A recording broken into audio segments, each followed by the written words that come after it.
Dari Auditorium Yusuf Ronodipuro RRI Jakarta, kita ikuti dialog interaktif memahami Undang-Undang Tindak Pidana Kekerasan Seksual.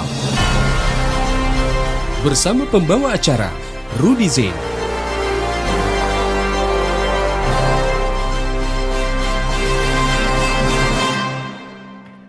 Undang-Undang Nomor 12 Tahun 2022 tentang Tindak Pidana Kekerasan Seksual atau Undang-Undang TPKS dikeluarkan untuk melindungi korban kekerasan seksual karena setiap tahunnya terdapat ribuan kasus kekerasan seksual.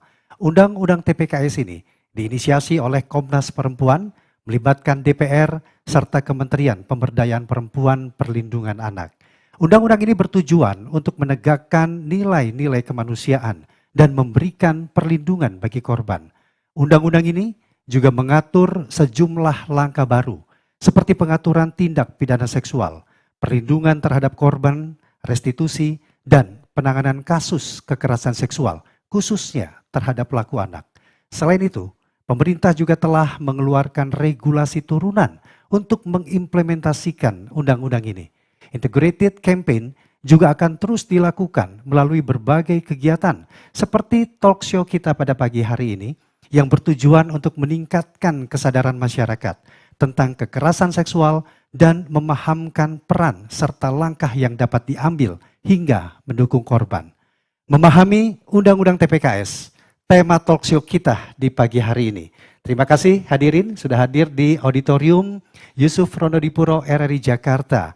Dan dalam diskusi kita telah hadir bersama kami untuk membahas tema tersebut, Deputi Bidang Perlindungan Perempuan, Kementerian Pemberdayaan Perempuan dan Perlindungan Anak, Ibu Ratna Susyanawati, kemudian Dirjen Informasi dan Komunikasi Publik, Kementerian Komunikasi dan Informatika Republik Indonesia, Bapak Usman Kansong, Wakil Ketua Komisi 8 DPR RI, Ibu Dia Pitaloka, dan influencer serta aktivis sosial, Mbak Melanie Subono.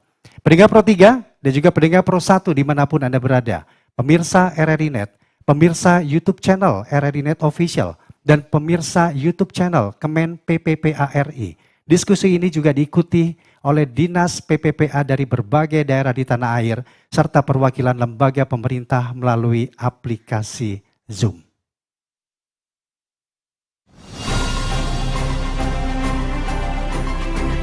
Undang-Undang Nomor 12 Tahun 2022 tentang Tindak Pidana Kekerasan Seksual atau UU TPKS merupakan salah satu regulasi yang dikeluarkan oleh pemerintah Indonesia dalam rangka menstandarisasi payung hukum dan skema perlindungan untuk para korban kekerasan seksual. Itikat baik dan perjalanan panjang Undang-Undang TPKS dimulai dari inisiatif Komnas Perempuan sejak tahun 2012 yang pada awalnya bernama RUU PKS atau Rancangan Undang-Undang Penghapusan Kekerasan Seksual. DPR kemudian menjadikannya sebagai program legislasi pada tahun 2016 hingga akhirnya disahkan pada April 2022. Liku-liku perjalanan regulasi ini tidak terlepas dari keterlibatan berbagai organisasi kemasyarakatan, komunitas perempuan, serta Kementerian Pemberdayaan Perempuan dan Perlindungan Anak. Lalu bagaimana upaya kita memahami lebih jauh terkait Undang-Undang TPKS sebagai langkah terpadu pemerintah dalam rangka pencegahan dan penanggulangan kekerasan seksual? Kita ikuti perbincangannya berikut ini.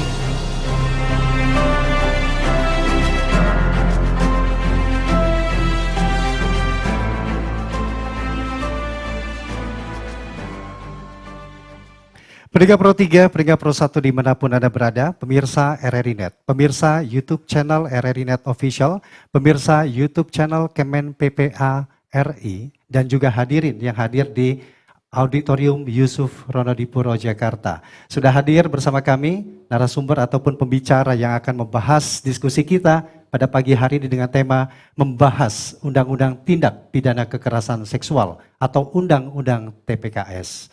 Pak Usman Kansong, selamat pagi. Selamat pagi. Apa kabar Pak? Kabar baik, Alhamdulillah. Alhamdulillah, sempat hadir Pak ya di sini ya untuk pagi hari ini. Baik, kemudian Ibu Ratna Susyanawati. Selamat pagi Bu. Selamat pagi Mas Rudi, apa kabar? Ketemu kembali kita. Iya. Alhamdulillah sehat. Ini tema yang sangat menarik ini. Iya. Dan kami selalu concern mengangkat tema-tema seperti ini Bu. Dan terus atau memberikan pemahaman kepada masyarakat pentingnya kekerasan seksual terhadap perempuan dan anak. Mudah-mudahan nanti kita bisa ngobrol lebih banyak lagi nih Bu ya. Pastinya harus kita diskusi banyak. Oke, Ya. Mbak Melani, rock on Mbak. Lagi ngep dulu habis jalan dari Bundaran. Macet ya Mbak ya? Demo, Ada ditutup. demo. Oke. Oke Mbak Mel, makasih sudah datang Mbak Sama-sama. di diskusi kita pagi hari ini. Sama-sama. Iya. Hadirin dan juga pemirsa RRI Net, pendengar Pro 3, pendengar Pro 1 dimanapun Anda berada, dan juga yang mengikuti melalui aplikasi Zoom, Anda nanti kami berikan kesempatan untuk sesi tanya jawab. Saya langsung ingin bertanya ke Ibu Ratna selaku Deputi Pelindungan Perempuan Kementerian PPPA. Sampai dengan saat ini Ibu, bagaimana sih statistik kekerasan seksual yang terjadi di Indonesia? Ya, ini tentunya menjadi catatan yang menarik begitu ya Mas Rudi. Kalau kita bicara nanti terakhir kenapa undang-undang ini menjadi penting begitu ya. Kenapa menjadi urgent. Perjalanan undang-undang ini 12 tahun ya Pak Usman ya.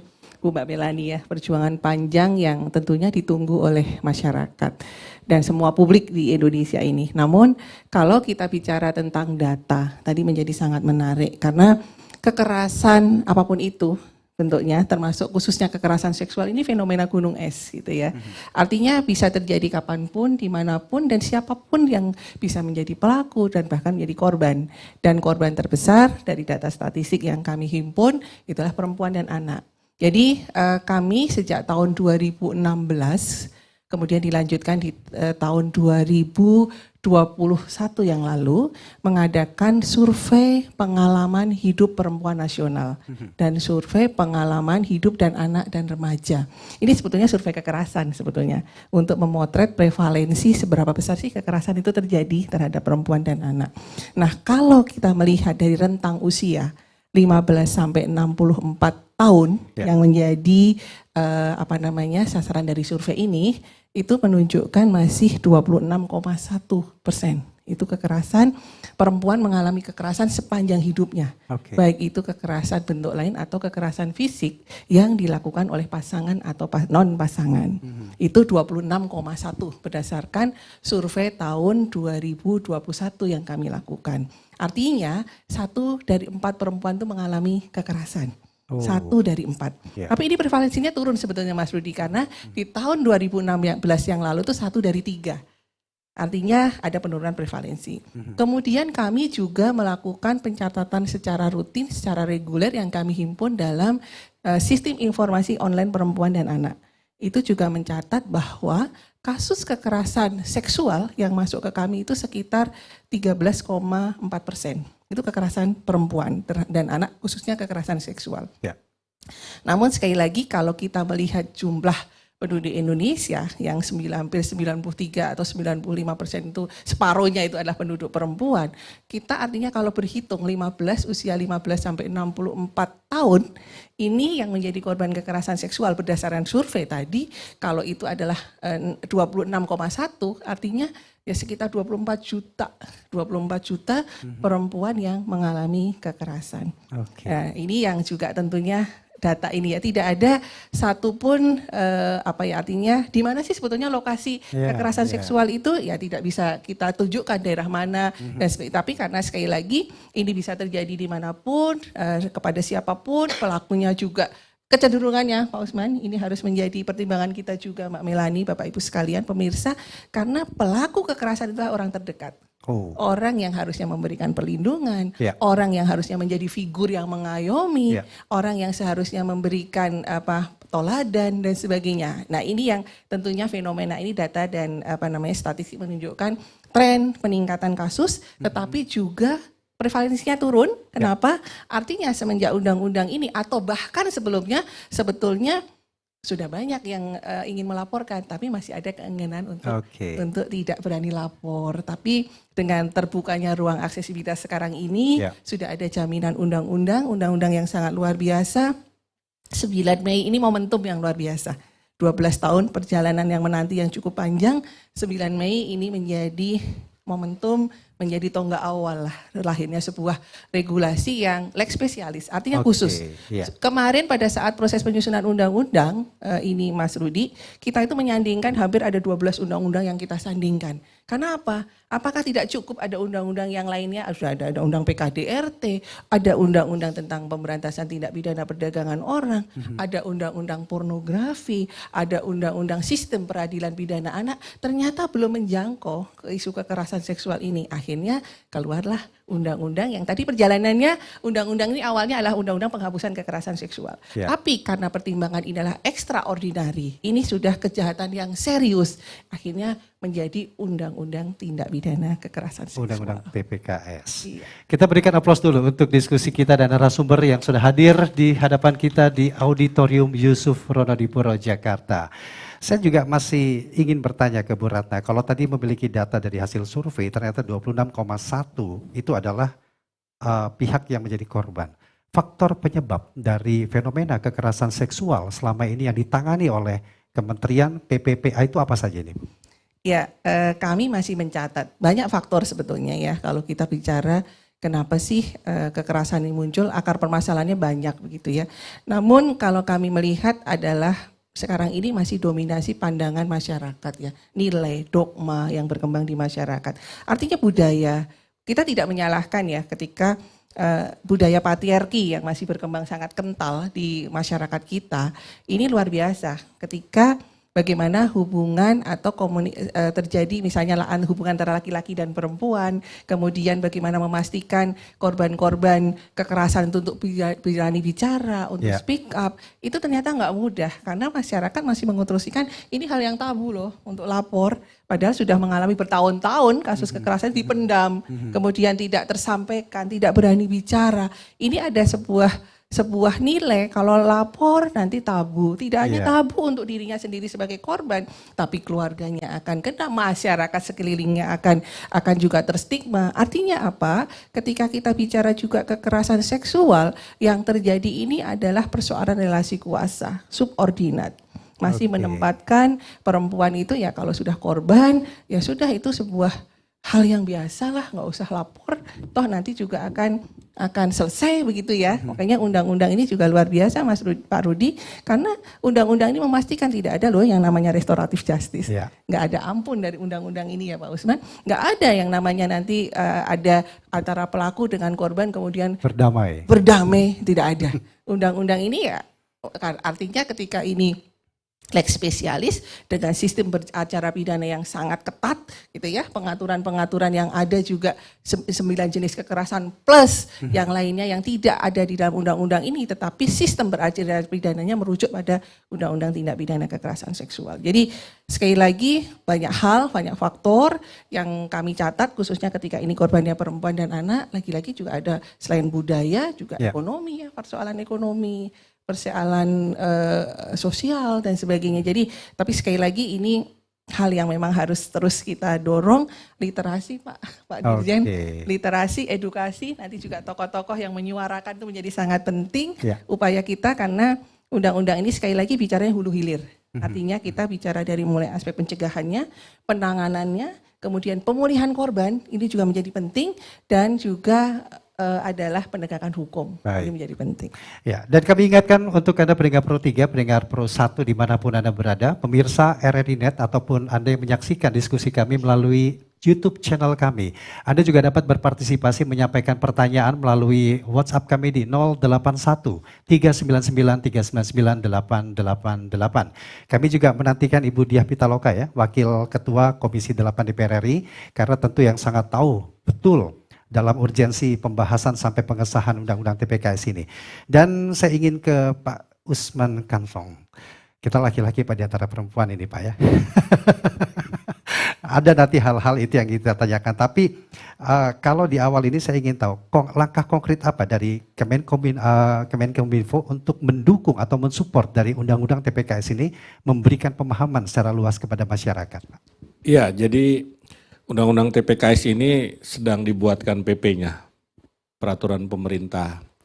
Dan Kominfo mengajukan 2 hal ya, atau 2 pasal terkait dengan PP ini. Yang pertama pembuatan aplikasi ya untuk pelaporan misalnya kalau ada kasus kekerasan seksual. Kalau seorang perempuan terutama mendapatkan kekerasan seksual. Jadi kita siapkan aplikasinya. Yang kedua, melakukan komunikasi publik dalam konteks pencegahan atau literasi, kira-kira begitu. Dalam tataran regulasi itu yang dilakukan oleh Kominfo. Nah, kemudian dalam tataran aksi, ya kita sudah merumuskan kalau aksi ini tidak menunggu PP ini, kita sudah beraksi sejak Mei kemarin. Ya, kita punya beberapa rencana aksi. Sebagian sudah kita laksanakan. Ya, yang pertama kita menciptakan ya lingkungan yang aman dari kekerasan seksual. Ya, tadi faktor lingkungan itu berperan sekali begitu terhadap kekerasan seksual. Ya, lingkungan kita yang tadi Bu Deputi sampaikan. Patriarki tadi itu, ya lingkungan, ya kadang-kadang lingkungan yang mestinya mencegah ya, mohon maaf lah, misalnya lembaga-lembaga pendidikan. Ya ini kan pesantren itu ya, kita lihat ini mohon maaf ya, banyak kasus seperti itu. Nah karena itu kita mencoba menguatkan ya lingkungan dalam konteks mencegah kekerasan seksual. Okay. Nah ini ada beberapa hal yang kita lakukan, ya penguatan komitmen kita dulu, ASN, Polri, TNI dalam mencegah dan melaporkan tindak pidana kekerasan seksual. Nah yang kedua ini juga penting, ya kita minta juga atau menguatkan komitmen media massa. Ya media massa. Baik. Termasuk ya media online semua lah ya untuk mencegah ya dan juga melaporkan lewat berita tentu saja dengan kode etik jurnalistik ya karena juga banyak pelaporan kekerasan seksual itu melampaui ya, artinya melanggar kode etik jurnalistik misalkan menyebutkan identitas korban begitu. Ya, jadi dua hal itu ya, kemudian juga kita memperkuat tadi kan katanya orang-orang dekat kebanyakan yang melakukan kekerasan seksual. Nah ini harus kita kuatkan ya upaya pencegahan, misalnya dalam konteks pengasuhan, ya dalam konteks pengasuhan anak begitu ya, itu kita kuatkan, kita melibatkan pemerintah daerah dalam hal ini untuk menguatkan lingkungan pengasuhan. Artinya rencana dan aksi pun sudah dilakukan. Sudah saat kita ini, lakukan. Ya. Baik. Nanti kita lanjutkan kembali nih Pak Usman dengan berbagai hal yang ingin kita dalami dalam diskusi kita. Sekali lagi kami ingatkan pendengar Pro 3 dan juga pendengar Pro 1 dimanapun Anda berada, pemirsa RRI Net Official ataupun juga pemirsa YouTube channel Kemen PPPA RI. Anda juga dapat berpartisipasi, memberikan atau menyampaikan pertanyaan melalui WhatsApp kami di 081 399 399 888. RRI Playgo tampil dengan wajah baru. Beragam layanan konten kolaborasi dari seluruh program nasional. Live visual streaming, live radio streaming, playlist musik, podcast dan video, artikel berita, dan edu game. User engagement features, berbagi konten, memberi like dan komentar terhadap konten share, live chat dengan penyiar dan antar user, direct message, fasilitas chat personal antar pengguna aplikasi. RRI Playgo tersedia di Google Play Store dan Apple Store. RRI Playgo, play, enjoy. Baik, kita lanjutkan diskusi kita pagi hari ini masih dengan tema memahami Undang-Undang TPKS, masih bersama dengan beberapa narasumber kami. Ada Mbak Melanie Subono, influencer dan aktivis sosial, kemudian Ibu Ratna Susyanawati, Deputi Bidang Perlindungan Perempuan, Kemen PPPA dan juga Bapak Usman Kansong selaku Dirjen Informasi dan Komunikasi Publik, dan kami juga masih menantikan kehadiran dari Ibu Diah Pitaloka selaku Wakil Ketua Komisi 8 DPR RI. Saya ingin ke Mbak Melani nih Mbak, seperti tadi yang disampaikan oleh Ibu Ratna dan juga Pak Usman, ada hal-hal sebagai faktor penyebab, tetapi ada juga hal-hal yang mengakibatkan korban tidak berani untuk speak up atau untuk membicarakan hal ini. Sejauh mana sih kita memahami pemahaman bahwa seksualitas bukan sebagai suatu aib untuk hal-hal membicarakan dalam perlakuan-perlakuan yang tidak semestinya itu? Oke, karena dua di sebelah saya ini udah ahli ya. Jadi saya coba ngobrolnya dari segi medsos, anak sekarang, apa yang mereka pahamin gitu ya. Mungkin gak usah terlalu jauh dulu ya. Anak-anak sekarang aja banyak, ini dari pengalaman ya, bercoba bersosialisasi dengan mereka dan segala macam. Banyak dari mereka aja tuh kadang-kadang tidak memahami bahwa mereka mengalami kekerasan seksual. Iya kan? Anak-anak sekarang kita ngomong banyak lah, kita ngomong netizen lah kalau kita mau ngomong medsos gitu. Mereka bahkan pada umur tertentu gak menyadari, gue lagi ngalamin kekerasan seksual nih ya. Sebenarnya apa yang cowok gue lakukan ini sebenarnya gak boleh loh. Sebenarnya pada saat gue diginiin, itu bukannya karena gue cinta, tapi itu sebenarnya gue lagi mengalami kekerasan seksual. Itu hal yang tidak boleh. Itu aja pemahamannya masih kurang. Masih banyak banget orang yang mengalami itu dan tidak paham gitu. Nah, tidak bisa dipungkiri bahwa ya tadi udah disebut ya, kenapa orang akhirnya malas ngelapor karena stigma, dogma apapun itulah.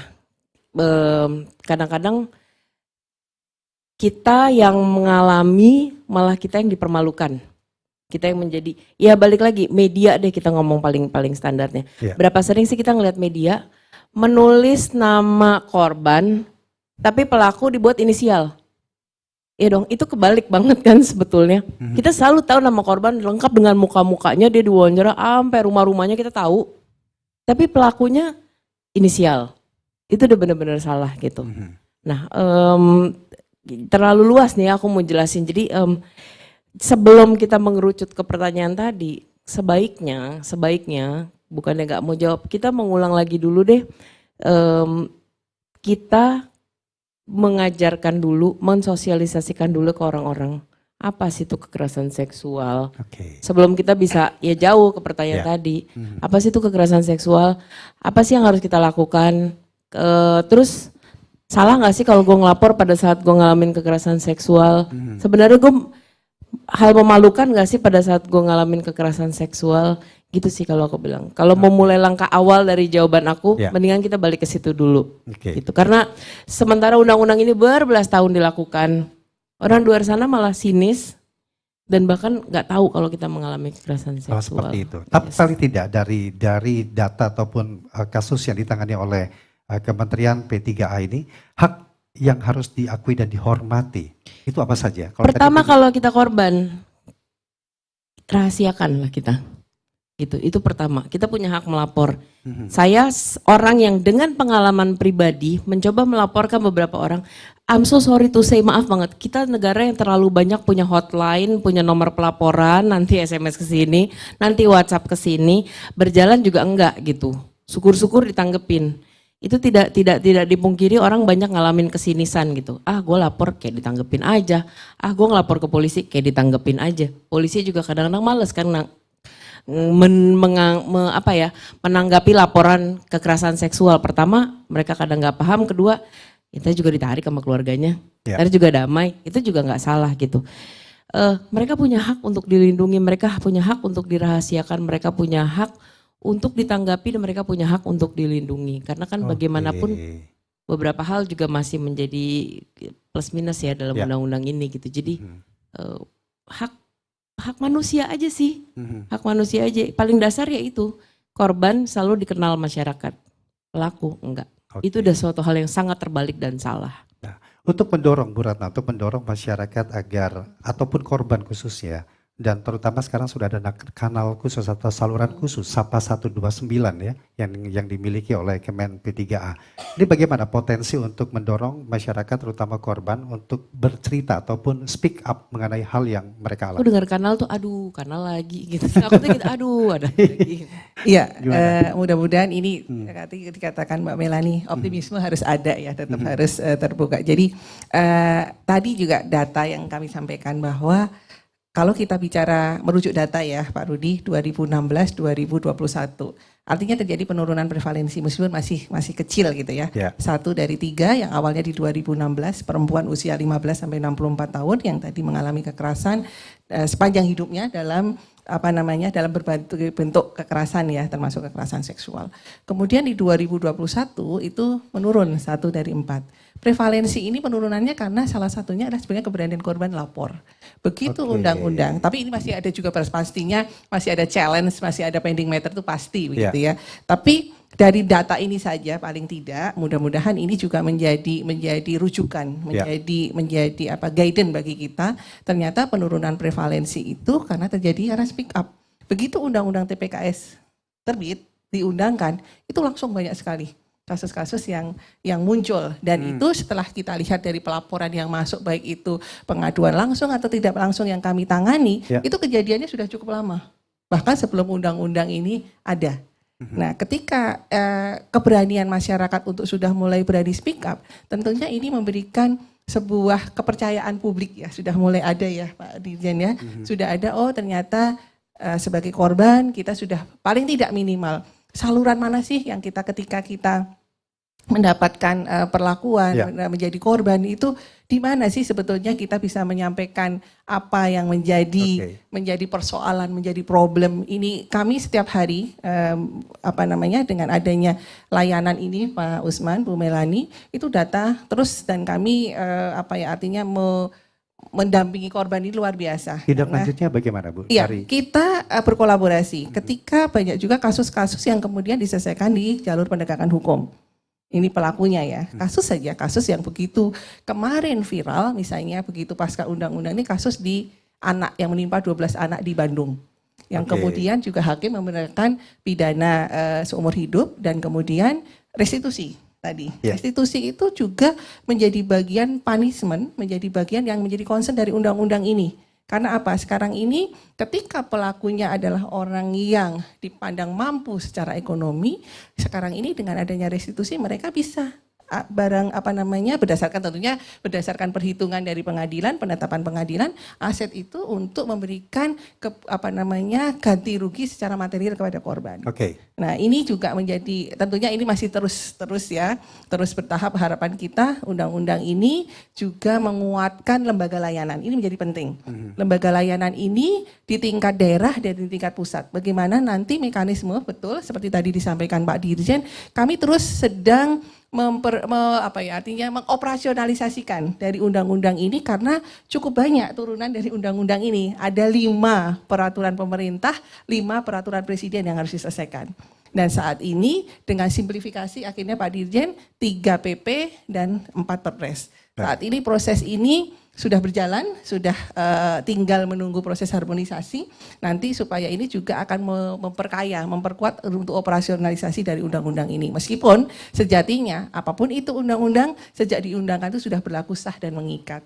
Tapi untuk operasionalisasi perlu tadi seperti dari Pak Dirjen itu menjawab persoalan kekerasan yang sekarang ini adalah kekerasan seksual berbasis online. Ini luar biasa tadi yang disampaikan oleh Pak Dirjen, komitmen teman-teman Kominfo untuk itu. Jadi sekarang ini juga apa yang kita lakukan, kita terus melakukan koordinasi karena dalam konteks untuk pencegahan, penanganan, pemulihan, penegakan hukum itu yang menjadi esensi dari undang-undang ini. Ya, kita akan lanjutkan diskusi kita dengan tema kita memahami undang-undang TPKS sesaat lagi.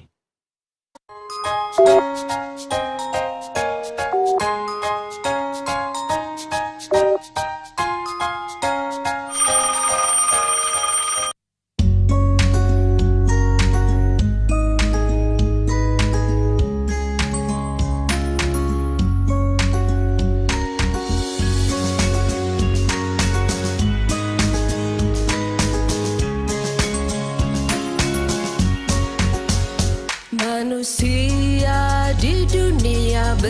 hati berlian, pasti dia. Para perempuan manusia di dunia titisan surga, pasti dia anak-anak kita.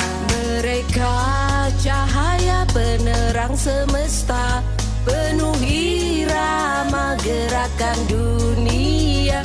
Mari tingkatkan peran ibu dan keluarga agar anak Indonesia ceria. Kini waktunya untuk kita akhiri kekerasan yang menimpa mereka di kota, di desa dan rumah kita. Cukup sudah, sudahi semua. Stop kekerasan perempuan dan anak. Stop perkawinan dan pekerjaan anak. Stop ketidakadilan untuk mereka. Bersama kita pasti bisa.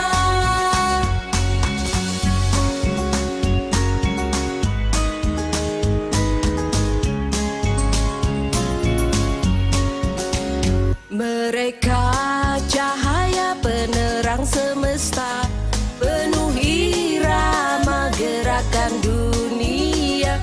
Mari tingkatkan peran ibu dan keluarga agar anak Indonesia ceria. Kini waktunya untuk kita akhiri kekerasan yang menimpa mereka di kota, di desa dan rumah kita. Cukup sudah, sudahi semua. Stop kekerasan perempuan dan anak. Stop perkawinan dan pekerjaan anak. Stop ketidakadilan untuk mereka. Bersama kita pasti bisa. La la la, perempuan berdaya. La la la, anak-anak terlindungi. La la la, semua bahagia menuju Indonesia maju. La la la, perempuan berdaya. La la la, anak-anak terlindungi. La la la, semua harus peduli bila ada kekerasan. Mari kita laporkan. Sapa 129. Baik, terima kasih pendengar Pro 3 dan juga pendengar Pro 1 dimanapun Anda berada, pemirsa RRI Net, pemirsa YouTube channel RRI Official, dan juga pemirsa YouTube channel Kemen PPPA. Kita lanjutkan diskusi kita dengan tema memahami Undang-Undang TPKS pada pagi hari ini. Dan juga nanti kami ingatkan Anda masih terus dapat berpartisipasi, menyampaikan pertanyaan melalui WhatsApp kami di 081 399 399 888. Saya lanjutkan untuk ke Pak Usman Kansong, Dirjen Informasi Komunikasi Publik. Bagaimana nih Pak ya, memberikan keteladanan kebapaan kepada laki-laki, di mana hal itu bisa menjadi suatu langkah dapat mencegah terjadinya kekerasan seksual terhadap perempuan ataupun anak. Ya, jadi sejauh yang rencana aksi yang disusun oleh Kominfo tadi, ya misalnya kita memperkuat ya pengasuhan ya anak, ya itu untuk memberikan pemahaman. Ya pengasuhan itu kan bukan cuma ibu ya, tetapi bapak juga mengasuh dan orang-orang sekitarnya. Apakah itu kakak laki-lakinya, pamannya begitu. Jadi ini saya kira menjadi rencana aksi yang baik ya untuk menularkan katakanlah pencegahan kekerasan seksual buat laki-laki begitu ya, karena pelakunya hampir seluruhnya adalah laki-laki. Ya kira-kira seperti itu. Kenapa begitu? Ya karena tadi budaya patriarki kita, kemudian juga literasi yang kurang dari para laki-laki misalnya begitu ya. Jadi waktu saya sebelum di Kominfo masih di media, ya saya adalah board Serikat Jurnalis untuk Keberagaman. Nah, kami punya modul untuk pelatihan-pelatihan yang juga concern dengan urusan perempuan dan anak, ya, termasuk dalam hal kekerasannya. Ya, misalnya saya sendiri juga menulis buku Jurnalisme Keberagaman.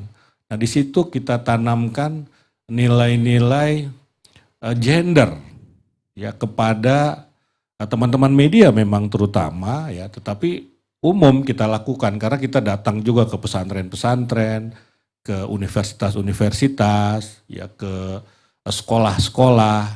Nah, salah satu sasarannya memang adalah ya laki-laki begitu, terutama laki-laki. Ya, karena dengan lingkungan yang patriarki tadi, segala sesuatu ya bias laki-laki, ya, pendidikan. Tafsir agama pun bias lelaki kan begitu. Ya. Bahkan secara tidak sadar perempuan tadi itu tidak melaporkan, nerimo, karena mereka beranggapan ya memang seharusnya begitu, tidak apa-apa begitu, karena doktrin, dogma mengatakan seperti itu, ya begitu. Nah, ini yang saya kira penting juga, ya, bagaimana kita, ya mohon maaf saya sih langsung saja mengatakan, ya, adalah tafsir ulang begitu terhadap ajaran-ajaran agama misalnya begitu, ya, yang bias gender, laki-laki, perempuan diciptakan dari tulang rusuk Adam misalnya begitu, boleh berpoligami dan seterusnya begitu, ya kan. Nah, ini saya kira penting, ya, kita lakukan, ya, kita lakukan. Bahkan, ya, misalnya begini, tadi saya sampaikan, ya, Mbak Melani, Bu Ratna juga sudah sampaikan, perempuan itu secara tidak sadar, karena sudah beratus-ratus tahun, berpuluh-puluh tahun, itu yang namanya budaya patriarki itu sudah tertanam di otak kita, baik laki-laki maupun perempuan. Ya, bahkan misalnya begini, saya pernah meneliti surat-surat Kartini, ya, apa Habis Gelap Terbit Terang itu untuk keperluan S3 saya waktu itu, ya. Jadi bahkan Kartini pun, ya, memposisikan, ini mohon maaf nih kaitan dengan agama, ya, memposisikan Tuhan itu maskulin. Bahkan seorang Kartini begitu kan, dia menyebutnya Bapak misalnya begitu. Jadi sering sekali kita ini menampilkan Tuhan itu dalam konteks the Father of Gods istilahnya begitu. Mestinya dibayangkan Tuhan itu maha perkasa, Tuhan itu maha menghukum misalnya, dan seterusnya. Padahal ada aspek the Mother of Gods misalnya. Tuhan itu pengasih, Tuhan itu penyayang. Nah, hal-hal seperti ini penting saya kira disampaikan terutama kepada kaum laki-laki begitu. Nah, upaya konkret apa yang bisa diberikan untuk merubah mindset itu kepada laki-laki khususnya untuk bisa bertindak untuk memberikan perlindungan dan menghormati perempuan dan juga anak? Iya, saya kira segala sesuatu itu umumnya ditransmisikan melalui pendidikan, melalui literasi, ya. Ya, karena itu kita memang harus melakukan literasi, ya, literasi gender dalam hal ini kepada teman-teman atau laki-laki ini begitu, ya. Nah, tapi literasi gender ini juga sumbernya pun ini harus kita rekonstruksi, bahkan mungkin dekonstruksi begitu kan. Ya. Karena sumbernya ini masih banyak bias laki-laki di situ. Ya, sumber-sumbernya. Apakah itu ilmu pengetahuan, apakah itu agama. Ya. Nah, jadi yang pertama harus kita lakukan membongkar ulang. Membongkar ulang sumber-sumber tadi itu, yang kemudian hasil bongkaran tadi itu, ya, kita transmisikan melalui pendidikan. Ya, pendidikan dalam pengertian luas, ya, baik formal, kurikulum maupun informal seperti yang kami lakukan oleh tadi Sejuk, ya, Serikat Jurnalis untuk Keberagaman. Nah, saya kira penting itu, ya, termasuk tadi yang Mbak Melani sampaikan. Ya. Dia nggak tahu kalau dia sedang mengalami kekerasan seksual karena dia harus paham dulu, ya kan, kalau di undang-undang kan ada 9 jenis, ya, misalnya 9 jenis. Dan saya kira sebenarnya di situ cabangnya juga banyak, gitu kan. Ya. Nah, ini penting kita sampaikan kepada masyarakat. Artinya sosialisasi undang-undang ini di masa transisi ini, artinya transisi sampai ada PP-nya dan Perpresnya ini perlu kita lakukan. Dan itu kita lakukan, betul. Ya. Mbak Melani, selama ini kan atensi masyarakat justru muncul ketika suatu peristiwa itu menjadi viral di media sosial. Indonesia memang pemegang delik viral.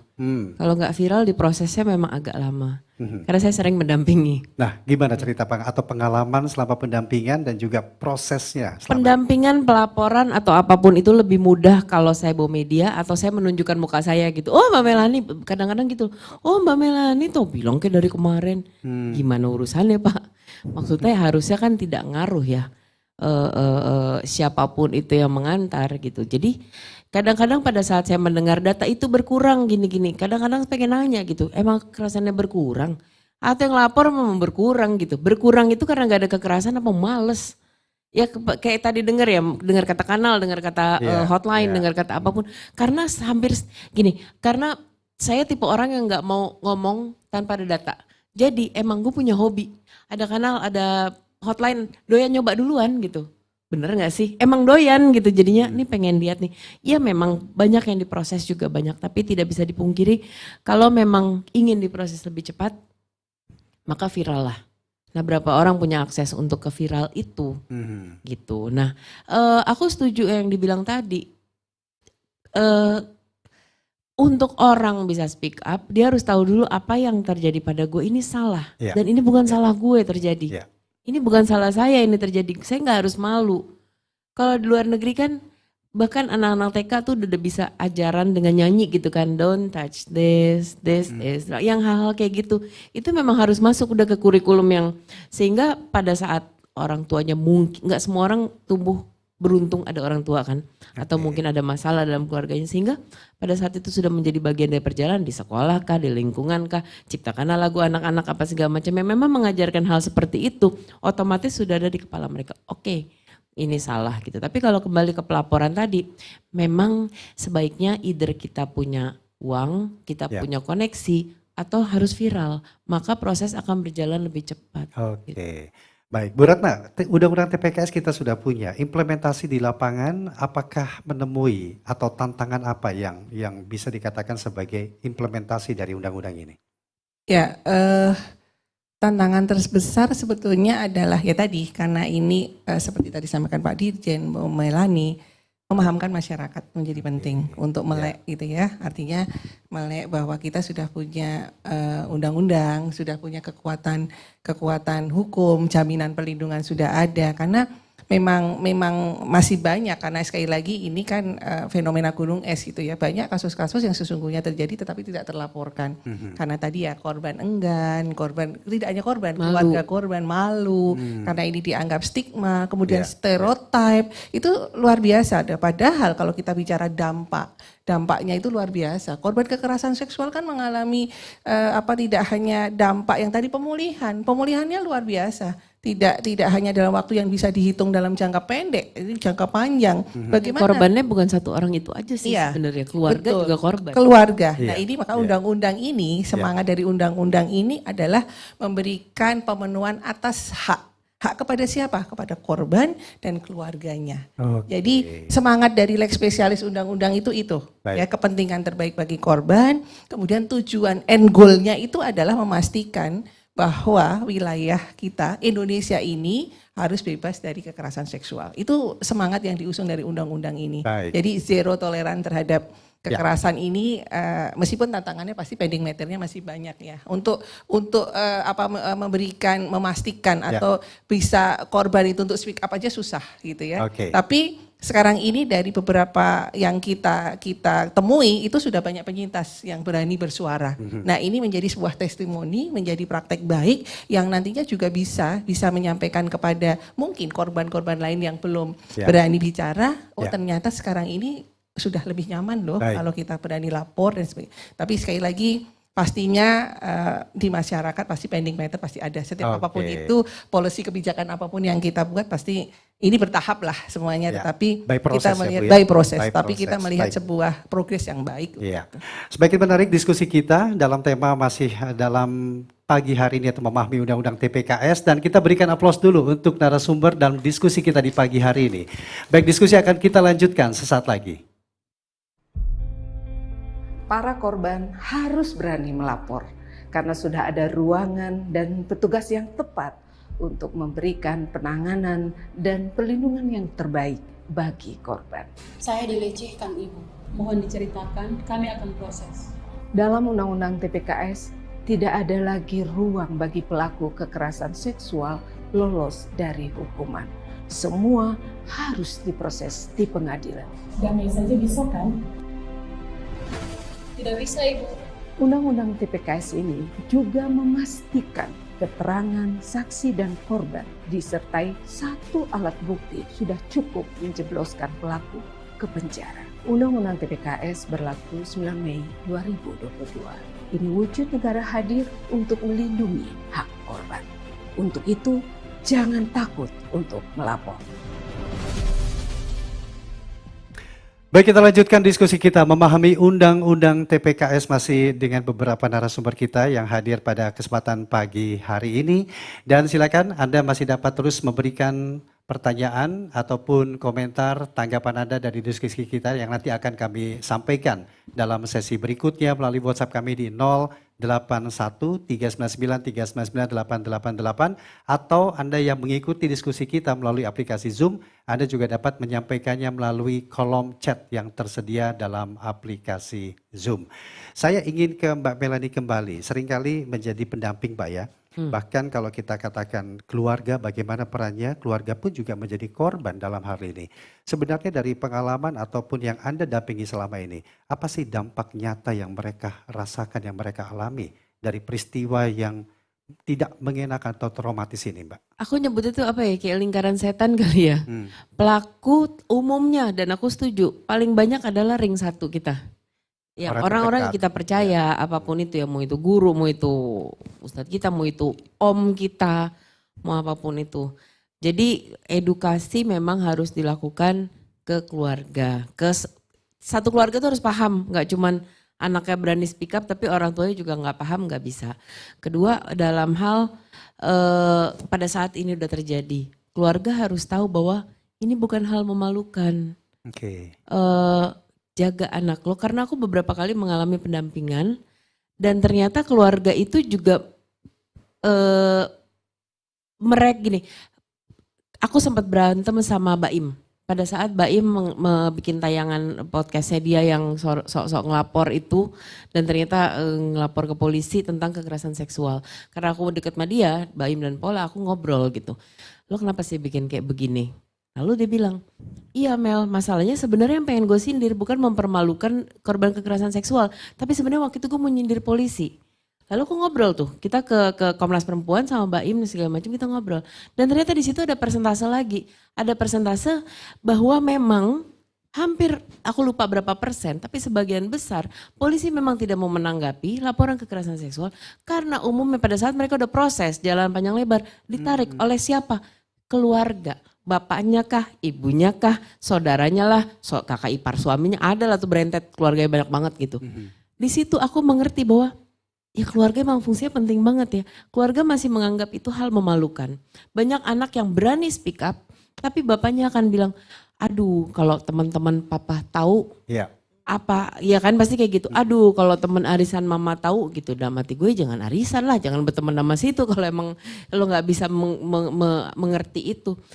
Keluarga sangat penting. Keluarga adalah ring terbesar pelaku, tapi keluarga juga yang akan, kita serebel-rebelnya kita pulang ke siapa sih kalau ada apa-apa gitu. Harusnya keluarga menjadi tempat yang kita bisa, ya gue ngumpet di sini aman, gue minta peluk untuk gak kelihatan, sembunyiin gue aman. Harusnya itu keluarga. Jadi edukasi memang harus segala level, segala aspek, dan edukasi terbesar harusnya ada di mana? Media. Karena yang berdasarkan pendampingan. Yang paling sering memecahkan teori pendampingan itu akhirnya media. Media itu pintar banget mendatangi orang polos yang ke emaknya lah, ke inilah, ke apa segala macam. Akhirnya rusak tuh segala teori atau rencana yang udah kita bikin gitu. Emang penguatan harus ada di ring satu juga. Keluarga harus dibikin paham, itu tidak salah. Anak kamu pada saat kamu mengalami itu, anak kamu tidak salah. Yang salah adalah anak orang lain itu, kenapa bisa melakukan itu ke anak lo. Jadi semua kuncinya ada di keluarga sih. Oke, baik. Pak Usman, selain keluarga memang menjadi peran yang penting, tapi disinggung juga masalah media. Apa peran yang bisa dilakukan oleh media untuk bisa bersama-sama mendudukan permasalahan ini, memberikan pemahaman kekerasan itu apa, kekerasan seksual tentunya, dan bagaimana menjaga atau melindungi agar hal ini tidak terjadi. Privacy tadi, seperti apa? Ya. Jadi saya beberapa kali ya menjadi pemateri dalam pelatihan-pelatihan media berbasis gender. Ya, saya punya materinya, tadi saya sampaikan kita punya modulnya, dan itu saya implementasikan. Tadi saya sampaikan rencana aksi adalah penguatan media termasuk di dalamnya begitu. Dan termasuk bagaimana menulis berita yang sesuai dengan kode etik jurnalistik. Jadi itu kita sampaikan. Di kode etik itu sudah ada jelas-jelas bahwa korban kekerasan seksual itu tidak boleh diungkap identitasnya. Ya tapi masih terjadi, jujur. Saya setiap bulan itu mendapat laporan dari Komisi Penyiaran Indonesia. Teguran yang dialamatkan ke stasiun-stasiun TV, baik dalam pemberitaan maupun hiburan yang mengandung kekerasan seksual di situ. Ya, cuma kan kalau dalam konteks ini pemerintah ini kan tidak boleh intervensi kepada kebebasan pers, ya. Tapi tentu kami bicara dengan Dewan Pers untuk terus mengawal ini ya. Mengawal ini, misalnya dari hal yang sepele ya Mbak Melani ya, sampai sekarang itu masih ada. Itu yang sering saya contohkan kalau dalam pelatihan. Misalnya begini, Garut memproduksi loh disebutnya, bahasanya 3.000 janda setahun. Ini kan kurang ajar menurut saya berita ini. Gitu ya. Kenapa nggak dibalik gitu? Nggak pernah dibalik. Ketika ada janda maka ada dudanya kan gitu. Nggak pernah dibikin begitu gitu loh. Itu masih sampai sekarang masih ada. Ya, dari hal-hal yang kecil seperti itu. Termasuk soal identitas. Saya sendiri pernah dipanggil sebagai pemimpin redaksi waktu itu ya karena berita saya dianggap menyebut identitas nama. Ya, tetapi kesalahan kita adalah tidak menyebut bahwa itu nama samaran. Yang nama samaran, sebenarnya nama samaran yang kita buat begitu. Akhirnya kami diadukan ke Dewan Pers, kemudian kita jawab bahwa iya memang kami salah, kesalahannya bukan menguak identitas, tapi tidak menyebutkan itu nama samaran. Kira-kira seperti itu. Jadi di dunia media pun ya kita harus melakukan penguatan, edukasi, penguatan komitmen tadi. Rencana aksi Kominfo itu sudah ada itu. Ya tetapi kita tidak bisa langsung ya. Kita harus melalui Dewan Pers, melalui asosiasi-asosiasi profesi pers begitu. Jadi kita lakukan itu. Iya. Kalau dari Kemen PPPA sendiri, selain memiliki undang-undang TPKS kita ini, bagaimana upaya pencegahannya? Sosialisasi ke masyarakat, memahamkan masyarakat bahayanya kekerasan seksual itu, Bu Ratna. Ya, saya juga sangat sepakat ketika pondasi kita ada di keluarga. Keluarga itulah unit terkecil dalam masyarakat, disitulah sebetulnya tumbuh nilai-nilai. Disitulah juga menjadi hal benteng utama ya, termasuk dalam pencegahan kekerasan. Ini juga tentunya yang kami lakukan. Kalau bicara isu perempuan dan anak-anak itu adalah cross cutting isu, Mas Rudi. Rudi. Jadi artinya setiap lini pembangunan itu pasti bicaranya di dalamnya adalah perempuan dan anak. Nah itu yang kemudian juga menjadi sebuah upaya kami melakukan akselerasi atas percepatan untuk pencegahan kekerasan seksual ini. Jadi apa yang kita lakukan, kita juga menyasar tadi dengan media-media, kanal-kanal komunikasi yang kita miliki. Tentunya kita juga melakukan kerjasama-kerjasama dengan masyarakat, dengan community, dengan komunitas, untuk juga bisa memastikan bahwa saat ini yang terpenting itu sebetulnya hulunya di pencegahan. Supaya tidak juga lagi korban terus bertambah gitu ya. Kemudian juga banyak korban-korban yang kemudian juga ini menjadi ruang nantinya banyak masalah yang kemudian terpending. Ya.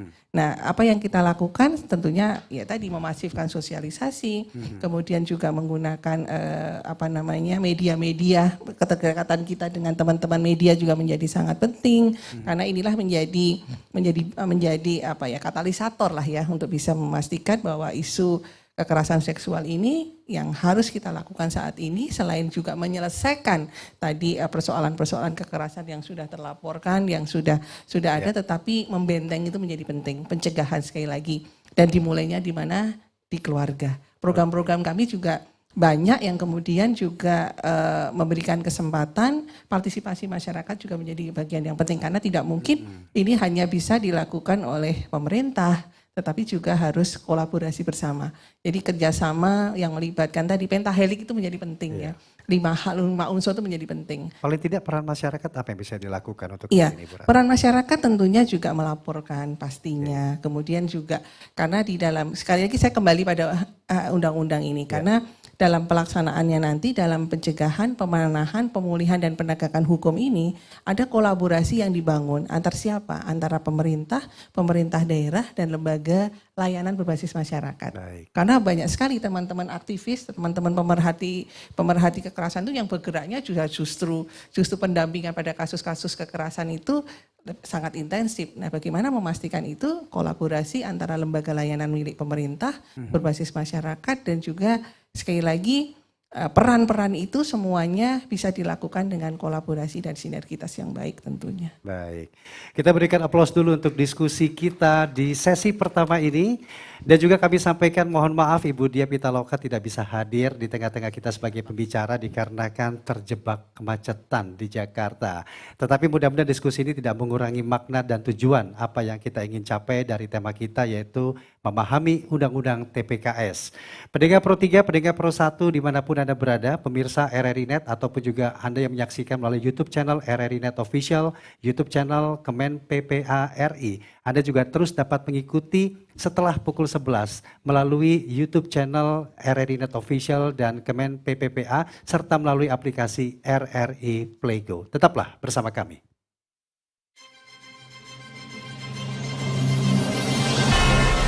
Demikian telah kita ikuti dialog interaktif memahami Undang-Undang Tindak Pidana Kekerasan Seksual.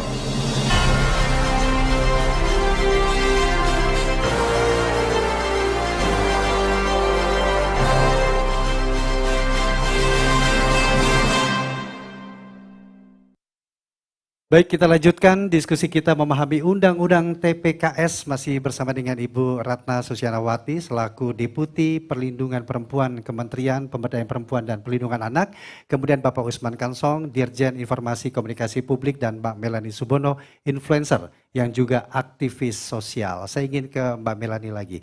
Ini menarik sekali nih Mbak Mel ya, atau pengalaman atau apa yang Anda hadapi selama ini ketika mendapatkan suatu atau mendampingi kasus-kasus yang terjadi. Ya. Kalau Anda melihat atau mempelajari dari berbagai hal, apakah terjadi modus yang serupa atau juga perbedaan modus selama ini yang dialami oleh para korban kekerasan seksual itu? Maksudnya gimana? Ya, peristiwa yang terjadi itu apakah masih menggunakan metode yang lama selain ring 1 tadi, orang terdekat, atau ada hal-hal baru yang memang justru ini perlu menjadi tantangan dalam penyelesaian? Oh, dengan berkembangnya zaman, ya berkembang juga, ngide. Nah itu juga sebenarnya media itu nggak cuman kayak media, tapi media sosial. Kadang-kadang tuh ngasih ide, bener nggak? Bikin orang jadi tambah ngide. Gimana ya? Yang harus yang harus direm itu juga kontrol kepada siapa ngeposting apa, sinetron, apapun itu, karena itu memberikan ide kadang. Jadi dengan berkembangnya zaman, pastinya dengan keterbukaan, ya kita dengan gadget, dengan internet segala macam juga berkembang, ya makin banyak lah cara kekerasan seksual. Kalau dulu mungkin kekerasan seksual ya kita tahu lah standar gitu. Sekarang ya berkembang juga gitu. Nah, karena sebagian otak kita masih di kekerasan seksual adalah pada saat gue mengalami A. Dengan perkembangan yang ada sekarang, cyber kekerasan seksual atau yang kayak gitu, kita anggap tuh bukan kekerasan seksual gitu. Kita anggap hal yang wajar. Oh ini kan wajar di dunia pertemanan sekarang. Oh ini kan wajar di dunia pacaran sekarang gitu. Tapi berkembang banget. Dan menurut saya sih apapun perkembangan perkembangan ide kekerasan seksual, hal yang bikin paling sulit itu untuk diproses adalah pada saat orangnya tidak merasa bahwa itu kekerasan seksual.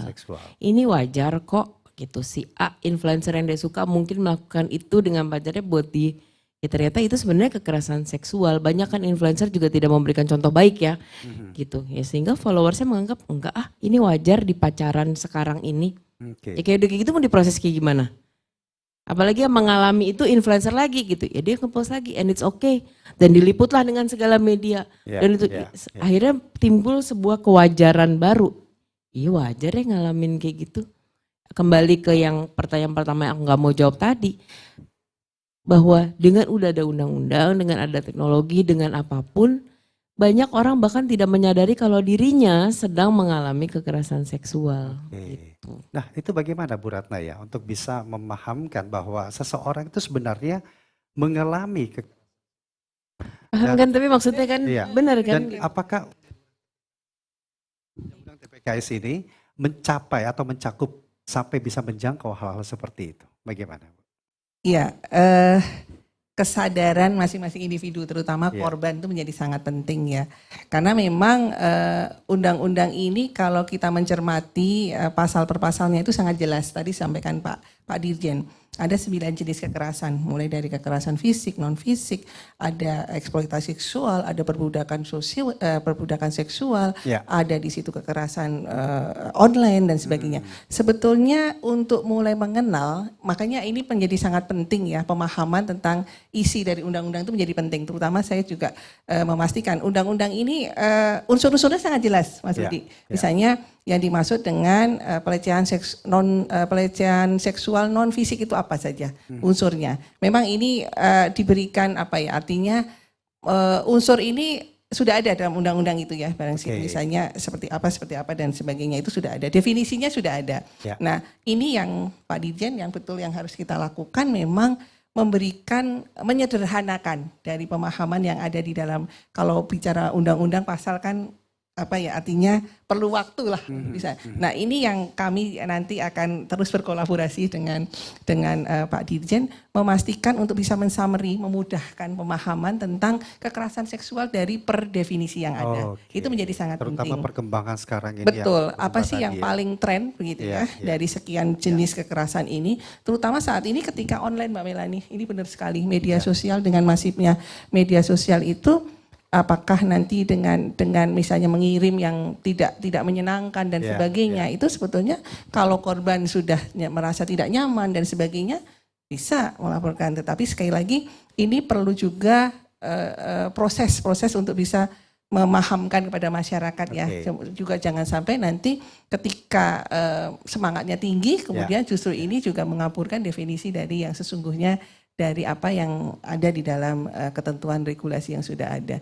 Ini masih PR kami lah nanti untuk undang-undang kita bahasanya jelimet emang. Tidak friendly untuk apa ya, untuk orang yang ada di luar sana gitu. Tapi memang itulah normatif ya. Menyusun sebuah undang-undang pasti ada tata cara proses yang harus kita lakukan, tetapi tugas kita adalah mengekstrak kembali, menyederhanakan dengan tidak mengaburkan dari makna dari masing-masing definisi yang harus ada, tetapi kita memberikan penyadaran kepada masyarakat. Oh, paling tidak ketika unsur ini ada, ini sudah harus patut patut menduga lah, tidak serta-merta bahwa kita juga tidak bisa langsung serta-merta mengklaim gitu ya, tetapi harus ada dugaan-dugaan. Oh, kalau sudah mengarah ke sini ya, ini patut kita waspada pada diri kita sendiri bahwa ketika ini sudah memenuhi unsur-unsur kekerasan. Definisinya sudah jelas nanti betul, ya. Baik. Betul. Sekarang kami berikan kesempatan untuk audiens yang hadir di Auditorium Yusuf Ronodipuro. Banyak teman-teman dari komunitas ini yang juga hadir pada kesempatan pagi hari ini. Kami persilakan, mungkin bisa menyebutkan nama dari mana terlebih dahulu. Silakan Ibu. Baik, selamat pagi semuanya. Terima kasih Bapak Ibu dan Bapak Ibu pemateri. Ini memang sungguh menarik sekali ya. Kalau nama saya Muniar Sitanggang dari Asosiasi Advokat Indonesia. Kami bergabung dengan Prosapena yang selalu kerjasama dengan Kementerian PPA. Pembicaraan undang-undang tentang kekerasan seksual ini sudah lama sekali dan sudah diundangkan kita sekarang pekerjaan kita bagaimana supaya undang-undang ini diketahui oleh semua orang.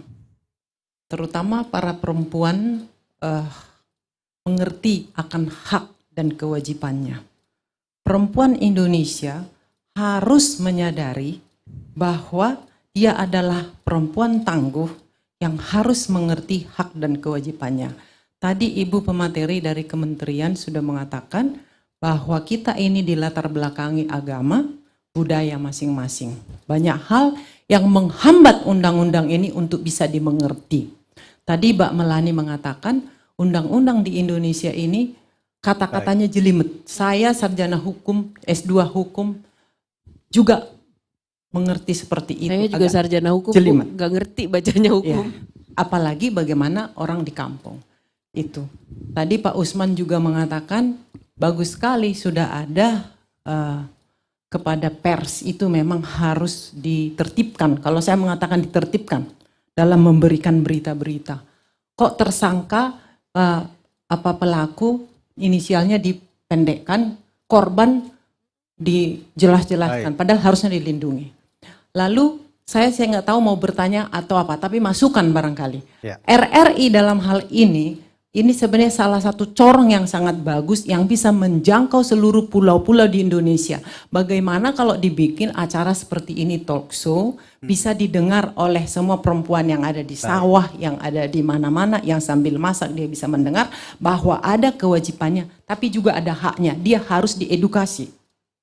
Bagaimana kalau dia mengalami kekerasan seksual, dia berani untuk melaporkannya. Bagaimana orang ini harus keluar dari adat kebiasaannya. Adat itu bagus, tetapi kalau itu merendahkan perempuan, saya sangat tentang. Saya adalah perempuan Batak yang masih lahir di Pulau Samosir. Bersyukur saya kalau di keluarga saya, kalau kesetaraan gender itu sudah ada.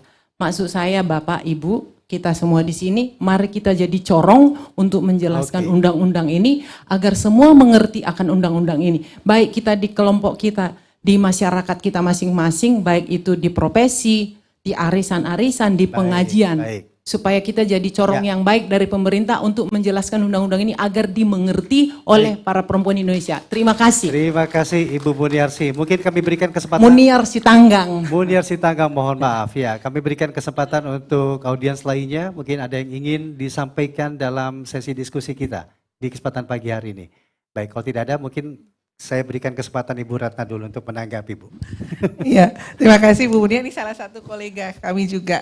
Terima kasih banyak. Jadi memang sepakat tentunya kerja untuk bisa memastikan mendeliver undang-undang ini tidak hanya sekali lagi yang seperti tadi kami underline, dan tentunya nanti Pak Dirjen nih, saya juga kemarin sudah tiktokan ya Pak ya, apa yang harus langkah-langkah yang harus kita lakukan pasca ini. Ya. Jadi tidak boleh berhenti, kampanye-kampanye masif, gerakan-gerakan masif harus berkelanjutan. Tentunya sekali lagi support, dukungan dari semua pihak. Ini kerja multi pihak, tidak bisa hanya dilakukan oleh pemerintah, oleh Kementerian Pemberdayaan Perempuan, oleh Kominfo, oleh Mbak Melani, oleh RRI, tetapi harus menjadi kerja bersama. Bagaimana caranya? Tentunya sesuai dengan tugasnya masing-masing, perannya masing-masing. Apa yang bisa dilakukan? Nah, ini menjadi sangat penting. Beberapa waktu yang lalu kami juga melakukan nitip ini misalnya kepada Peradi misalnya. Bagaimana nanti memastikan ini bisa mengakselerasi ini sedemikian rupa. Kemudian di jaringan komunitas terbawah kami juga berkomunikasi dengan teman-teman misalnya jaringan radio komunitas. Karena ini tidak akan yang cara-cara yang kita lakukan tidak akan bisa efektif kalau kita juga kerjanya hanya mengandalkan pada pola-pola apa ya, kalau Pak Usman nanti Pak beliau lah dengan bagaimana mendorong media, kemudian bagaimana nanti memastikan juga kolaborasi ini. Kami juga setelah ini ingin juga bagaimana corong-corong humas-humas di kementerian, di lembaga juga memiliki perspektif yang sama supaya nanti ketika melihat tipologi, melihat kondisi Indonesia, kewilayahan Indonesia luar biasa begitu ya. Tadi seperti disampaikan oleh Bu Murni gitu. Jadi memang ini harus sama-sama kerja bersama-sama, dan hari ini tentunya kami juga melibatkan teman-teman di daerah. Kalau kami melalui Dinas Pengampu yang menangani tentunya pemberdayaan perempuan dan perlindungan anak. Nanti ada Dinas Kominfo di daerah, ada dinas apalagi dinas-dinas yang semuanya ini perangkat-perangkat daerah yang akan bekerja bersama-sama untuk itu. Polanya pun juga tentunya pendekatannya juga akan berbeda-beda ya, karena karakteristik daerah berbeda-beda. Memanfaatkan kearifan lokal menjadi sangat penting. Penggunaan bahasa Pak Dirjen juga menjadi penting. Tidak bisa kita juga menggunakan bahasa-bahasa yang mungkin digunakan di Jakarta belum tentu juga nanti akan mudah dipahami di daerah lain. Ini juga model-model strategi-strategi komunikasi yang tentunya nanti akan berbeda-beda, tetapi tujuan akhirnya adalah memberikan pemahaman tentang undang-undang ini kepada masyarakat. Ya, bagaimana Pak Usman ya untuk mensosialisasikan, mengkomunikasikan secara masif kepada publik kita dengan bahasa yang simpel, tidak hanya kehadiran dari undang-undang ini tetapi juga maksud dan tujuan dari undang-undang ini untuk diketahui secara utuh. Iya betul, tadi yang disampaikan Mbak Melani dan Ibu Sitanggang tadi ya, bahasa hukum memang sulit. Jadi waktu itu saya dengan teman-teman pers pernah mengajukan satu rancangan peraturan, lalu kata ahlinya dari Setkap, ini bukan legal drafting yang baik ya, ini kayak laporan berita aja katanya. Padahal berita itu kan biasanya ditulis dengan bahasa yang simpel ya. Ya sekarang kita harus saya sebagai birokrat sekarang harus ngikutin itu. Proses legal drafting yang jelimet tadi bahasanya susah itu dipahami. Karena itu tugas kita ya untuk bagaimana mensosialisasikan kepada masyarakat dengan bahasa yang mudah dicerna.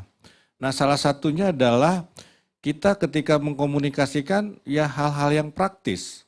Ya misalnya tadi saya pikir 9 jenis kekerasan seksual itu harus kita sampaikan secara masif.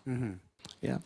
Kemudian tips bagaimana kita melapor misalnya, itu harus kita sampaikan. Jadi kemarin kami juga diskusi dengan Menpan RB. Jadi Menpan RB bilang seperti ini, nanti akan ada kebijakan di website-websitenya kementerian lembaga itu isinya yang praktis saja, misalnya bagaimana mengurus SIM, bagaimana meningkatkan status kepemilikan tanah, begitu, bagaimana melaporkan kekerasan seksual, jangan cuma isi website kita itu berita-berita pejabatnya aja, kira-kira begitu. Nah ini penting, nah kita pemerintah itu punya aset komunikasi yang sangat besar, ya, yang sayangnya memang Presiden juga mengeluhkan ini, kita tidak bisa memanfaatkan aset-aset komunikasi kita ini secara optimal. Ya, nah karena itu memang menjadi tugas saya di Kominfo begitu ya. Nah kolaborasi tadi menjadi hal yang sangat penting ya. Adanya undang-undang ini kan sebetulnya membangun sebuah ekosistem. Ya, membangun ekosistem dan ada di situ ya bersifat memaksa ya undang-undang itu. Termasuk kita di pemerintah itu dipaksa. Kalau kita tidak melakukan apa yang diamanatkan undang-undang, kita juga bisa kena hukuman. Sebetulnya kan begitu. Jadi betul kata Mbak Melani, yang paling penting adalah bagaimana memfollow up laporan-laporan itu. Ya, karena sebetulnya kalau tidak kita follow up itu kita salah itu. Ya, undang-undang mengharuskan itu. Nah, jadi bagaimana kembali lagi ke bagaimana mengkomunikasikannya? Ya, saya sudah diskusi panjang dengan teman-teman di PPA, kita akan menggunakan seluruh aset komunikasi yang kita miliki. Ya. Kita punya namanya komunitas informasi masyarakat, itu turun ke desa-desa. Kita punya namanya penyuluh informasi publik. Nah ini kita akan kerahkan semua, termasuk kita punya videotron, ya, kementerian lembaga, pemerintah daerah, ini akan kita, sebagian sudah kita jalankan. Sebagian sudah kita jalankan, tinggal lagi saya setuju dengan Bu Sitanggang, kita masifkan. Ya kita ajak masyarakat seluas-luasnya untuk berpartisipasi, mensosialisasikan undang-undang TPKS ini begitu. Baik, nanti kita lanjutkan kembali untuk sesi terakhir di diskusi kita, memahami undang-undang TPKS. Umum Barreskrim Polri menangkap 2 orang tersangka kasus perdagangan manusia di Myanmar. Bapak, pokoknya saya harus pergi. Ini saya ada dapat tawaran pekerjaan. Perdagangan orang dengan modus menjanjikan upah yang tinggi. Bapak kasih izin ya. Dulu. PPPA Bintang Puspayoga. Lihat itu ada menteri desa kita. Solor, Flores Timur hari ini. Bintang Puspayoga mengatakan saatnya perempuan memiliki keterampilan dengan berwirausaha karena ini akan mampu mencegah tindak pidana perdagangan orang. Bapak, saya lihat Ibu Menteri dulu ya. Mama-mama, saatnya Mama punya keterampilan, berani berwirausaha dan berkarya di negeri sendiri. Mama-mama pilih jadi perempuan berdaya atau korban TPPO? Perempuan berdaya, Ibu Menteri. Ayo cegah dan laporkan tindak pidana perdagangan orang. Hubungi Sapa 129. Memahami Undang-Undang TPKS, kita lanjutkan diskusi kita di pagi menjelang siang ini. Saya berikan kesempatan untuk Anda hadirin yang hadir di Auditorium Yusuf Ronodipuro. Ada 1, 2, 3, mungkin saya berikan kesempatan untuk Ibu terlebih dahulu di depan. Kami persilakan Ibu. Terima kasih. Iya. Assalamualaikum warahmatullahi wabarakatuh. Waalaikumsalam warahmatullahi wabarakatuh. Saya Farida Yusuf, saya ada perwakilan dari Persatuan Guru Republik Indonesia. Karena kami di sini, anggota kami banyak pendidik, alangkah baiknya semua sosialisasi itu adalah kita berikan dulu kepada guru-guru, supaya dia juga dapat mencegah mungkin tidak keluarga saja. Karena anak-anak itu akan berada di dalam lingkungan sekolah itu hampir seharian penuh kadang-kadang. Yeah. Yang saya juga lihat di sini bahwa diberikan juga kepada orang tua. Orang tua ini wajib sekali. Apa akibat dan ininya.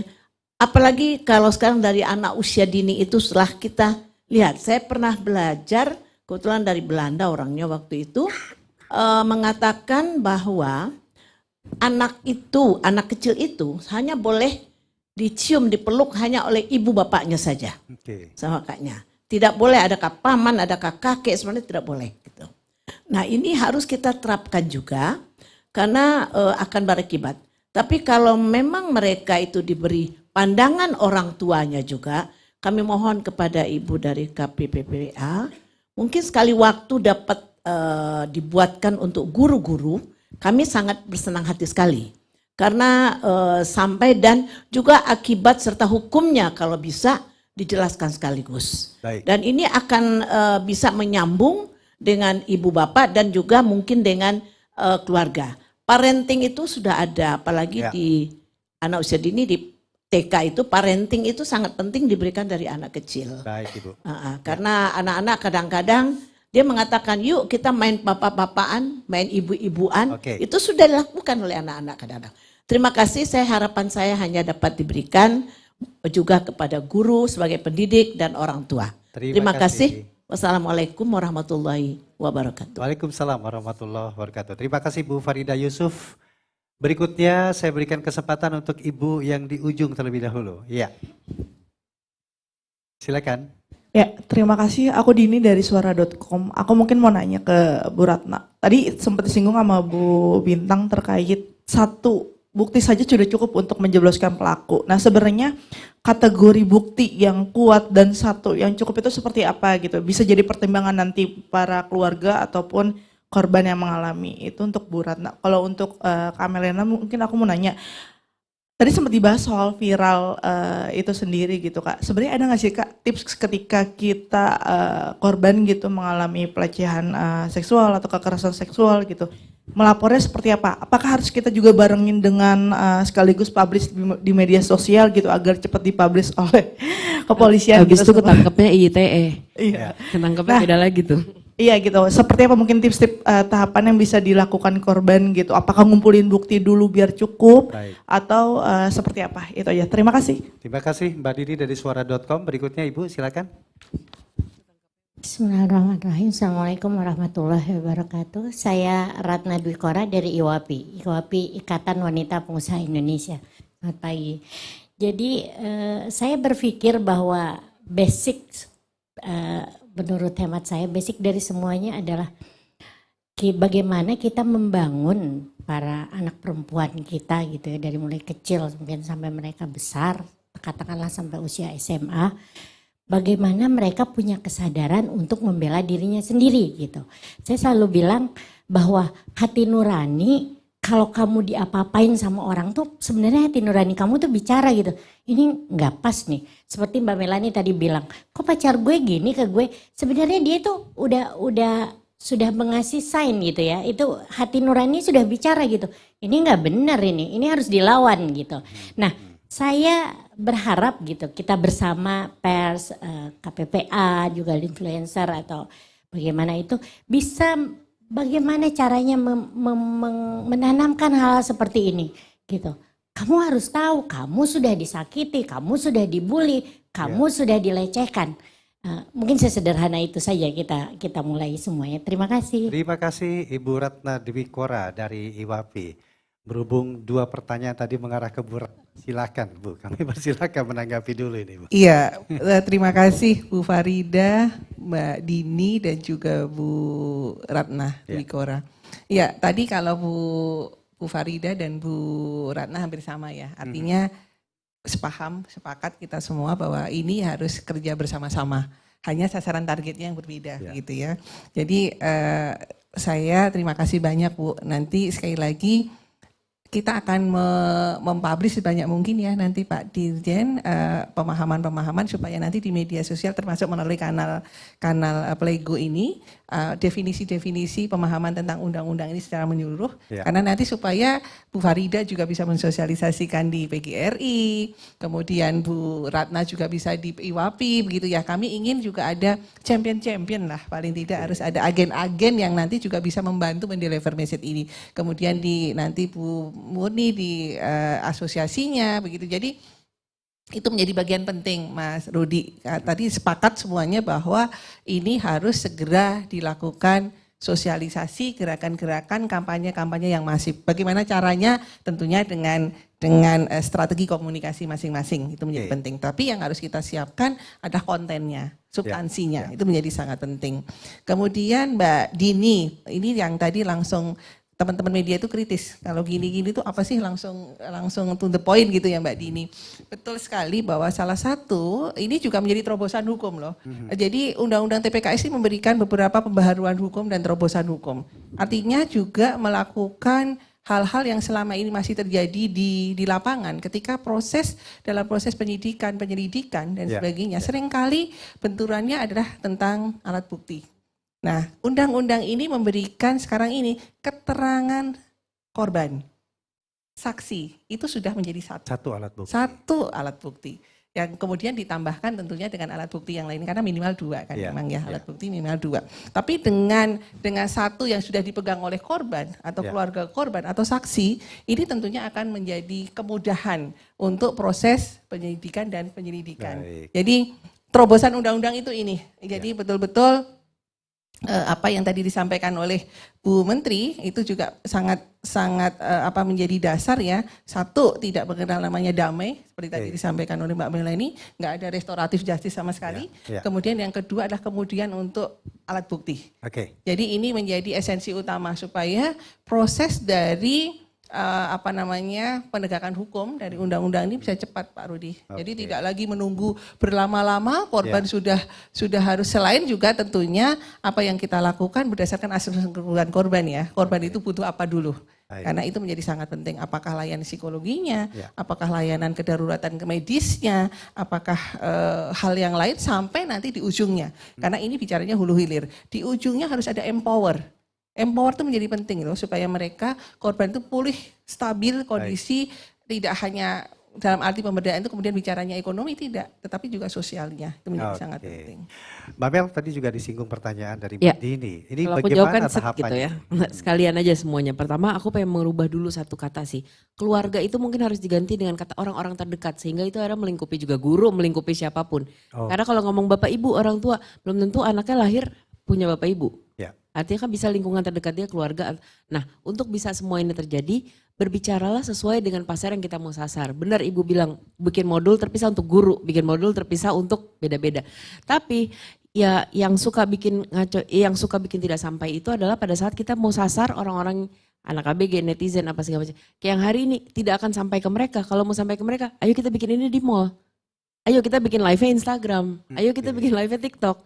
Karena kita duduk lagi di ruangan orang-orang yang sudah tahu juga tentang ini. Sehingga itu yang suka akhirnya bikin tidak nyebar kemana-mana gitu. Nah untuk pelaporan gitu, sedih sekali Mbak kalau sampai melaporkan harus ada tips gitu. Karena kalau sistem dan hukum berjalan, maka tidak perlu ada tips lagi. Aku mau satu cerita ini dikit ya. Kita jangan main viral-viralkan apapun. Karena umumnya korban kekerasan seksual pada saat dia satu-satunya cara untuk dia bisa ditanggapi oleh polisi adalah dia bikin viral. Besoknya dia ditangkap sama undang-undang ITE. Akhirnya dia ketangkep sama itu. Undang-undang yang paling abu-abu yang aku kenal gitu di Indonesia gitu. Jadi paling benar adalah ngumpulin barbuk. Aku mau cerita sedikit sih. Minggu lalu aku mencoba melaporkan seseorang, jadi mendampingi. Akhirnya setengah mati ngobrol, dia terima nih. Dia akhirnya nemu, oh keberanian, ayo Mel kita jalan. Kita ke polisi. Polisi kita mau visum dulu. Nggak, kita ke polisi dulu. Polisi minta visum. Kita ke rumah sakit. Rumah sakitnya minta surat rujukan dari polisi buat visum. Mau ondar mandir gue kayak odong-odong gitu kan. Ini akhirnya kemana gitu. Jadi ya balik lagi, mungkin harus ada satu modul khusus buat polisi. Karena banyak juga polisi yang bahkan belum tahu undang-undang ini. Atau nggak tahu-tahu atau benar-benar nggak tahu gitu ya.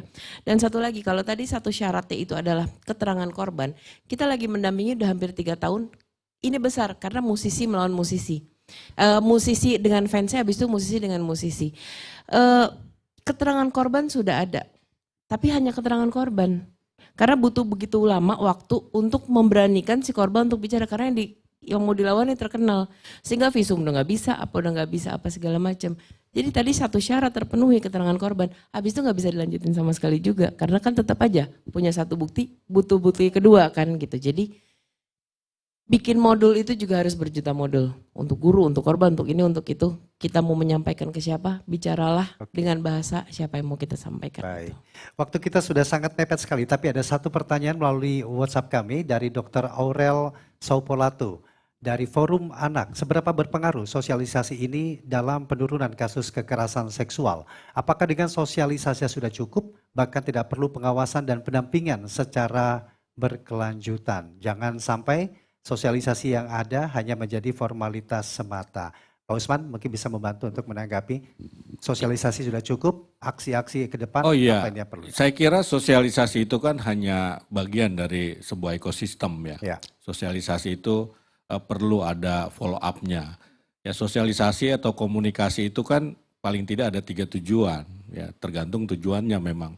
Yang pertama menambah pengetahuan, wawasan kita, oh kita tahu loh ini ada kekerasan seksual misalnya. Kemudian yang kedua memunculkan sikap kan, ya sikap bahwa ya kita bersikap anti kekerasan seksual misalnya. Yang ketiga perilaku, ya perilaku itu dalam arti dalam konteks ini misalnya mau melaporkan kalau dia mengalami atau orang sekitarnya mengalami kekerasan seksual. Nah ini sebetulnya semua bisa diukur ya, efektivitasnya seperti apa begitu ya. Saya kira efektif ya, karena semua diawali dengan itu kok, ngobrol, ya ngobrol semua itu diawali dengan diskusi, terbuka ya, transparan, ya seperti itu. Jadi saya kira efektif, tinggal seberapa efektif kan itu, ya seberapa efektif. Misalnya Kominfo pernah mengukur efektivitas komunikasi publik untuk penanggulangan COVID.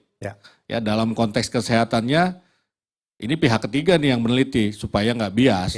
Itu kita dapat dalam skala 1 sampai 5 kita dapat di poin 4,5 untuk pemulihan kesehatan. Oh berarti sudah relatif efektif kan begitu. Bisa mengubah perilaku orang yang tadinya tidak mau pakai masker jadi pakai masker. Bisa mengubah orang menjadi mau divaksin. Tapi untuk pemulihan ekonomi kita cuma dapat poin 3,3. Artinya by proses semua itu ya? Iya, jadi by proses semuanya begitu. Nah jadi kita juga melakukan pengukuran, ya pengukuran efektif tidaknya. Tetapi memang betul sosialisasi itu tidak cukup. Ya perlu follow up lagi. Follow up-nya apa tadi? Di tingkat pengetahuan, di tingkat sikap, atau di tingkat perilaku. Yang kita inginkan kan sekarang ini tingkat perilaku kan begitu. Apakah orang setelah kita sosialisasikan paham dulu? Oh ya paham dulu kan, sebelum berbuat orang pasti tahu dulu begitu. Setelah itu punya sikap dulu, baru kemudian diterjemahkan di dalam perilaku dia. Oh iya ini ternyata saya baru tahu nih, ini yang saya alami ternyata kekerasan seksual. Baik. Setelah disosialisasikan 9 jenis itu. Ya. Kemudian sikap, oh iya saya berniat besok mau laporin ini. Oke. Besoknya dia laporkan beneran, kan kira-kira seperti itu yang kita harapkan ya. Ya. Baik, paling tidak integrated campaign ini yang menjadi penting, yang terus-menerus kita lakukan dengan berbagai kemasan yang integrasi, ada, yang bisa dipahami oleh seluruh masyarakat. Dan ini bukan tugas satu institusi, tetapi semua, termasuk masyarakat umum, orang-orang terdekat dengan bahasa Mbak Melani tadi, ini juga memiliki tanggung jawab besar, dan bersama-sama kita berupaya terus menghentikan kekerasan seksual. Terima kasih Ibu Ratna. Terima kasih Mbak Melani Subono, terima kasih Pak Usman Kansong sudah hadir dalam diskusi kita pada kesempatan hari ini. Dan juga terima kasih untuk hadirin yang sudah hadir dalam Auditorium Yusuf Rondodipuro RRI Jakarta. Sampai ketemu dalam dialog ataupun diskusi di lain kesempatan. Sampai jumpa. RRI Playgo, tampil dengan wajah baru. Beragam layanan konten kolaborasi dari seluruh program nasional,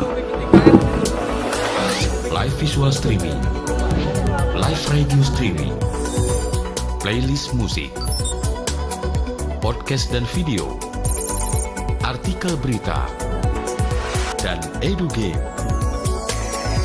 User engagement features, berbagi konten, memberi like dan komentar terhadap konten share, live chat dengan penyiar dan antar user, direct message, fasilitas chat personal antar pengguna aplikasi. RRI Playgo tersedia di Google Play Store dan Apple Store. RRI Playgo, play, enjoy.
Programa en español. Terutama dalam selesai lingkungan proses Indonesia.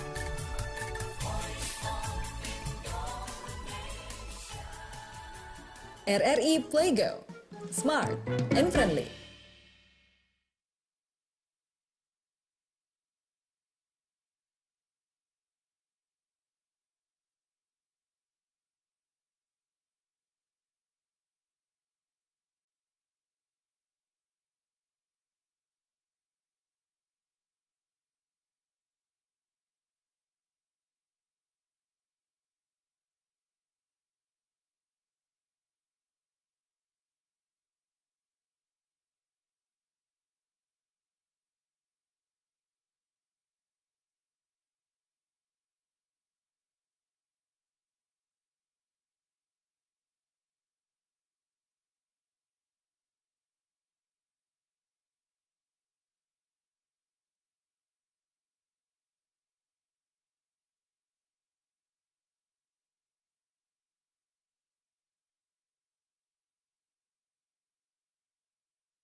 Kakiku, tapi tidak mimpi-mimpi.